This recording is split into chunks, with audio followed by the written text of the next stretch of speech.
পাকিস্তানের কাছে অলিখিত সেমিফাইনালে হেরে এশিয়া কাপের সুপার 4 থেকে বিদায় নিয়েছে বাংলাদেশ দল। তাদের বিপক্ষে দারুণ জয়ের পর এবার ফাইনাল খেলার অপেক্ষায় সালমান আলী আগার দল। শিরোপার লড়াইয়ে আজ ভারতের বিপক্ষে মাঠে নামবে তারা। শিরোপার লড়াইয়ে নামতে না পারলেও এশিয়া কাপের ফাইনালে ঠিকই থাকছে বাংলাদেশ। ভারত ও পাকিস্তানের লড়াইয়ে ফিল্ড আম্পায়ারিং করবেন বাংলাদেশের আম্পায়ার মাসুদুর রহমান মুকুল, আর চতুর্থ আম্পায়ার হিসেবে থাকছেন আরেক বাংলাদেশি আম্পায়ার গাজী সোহেল। বাংলাদেশের মতো আফগানিস্তানও এশিয়া কাপের সুপার 4 থেকে বিদায় নিয়েছে, তবে দেশটির নামও ফাইনালে উচ্চারিত হবে।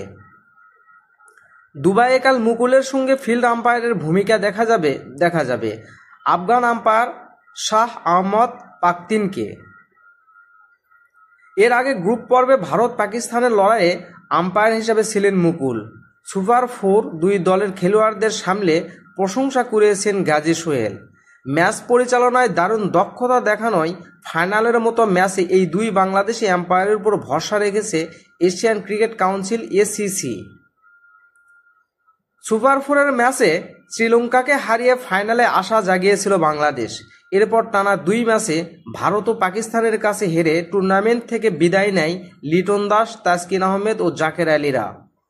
বিশেষ করে পাকিস্তানের বিপক্ষে সর্বশেষ ম্যাচে হারের পর কড়া সমালোচনার মুখে পড়ে বাংলাদেশ টিম। পাকিস্তানের দেওয়া 136 রান করতে ব্যর্থ হয় তারা। এশিয়া কাপ থেকে বিদায় নিলেও দুবাইয়ে আছে বাংলাদেশ দল। কদিন পর আফগানিস্তানের বিপক্ষে সিরিজ খেলবে ফিল সিমন্সের শিষ্যরা। তারা আগে আপাতত দর্শক হয়ে ভারত ও পাকিস্তানের ফাইনাল উপভোগ করবে বাংলাদেশের মায়ের দোয়া ক্রিকেট টিম।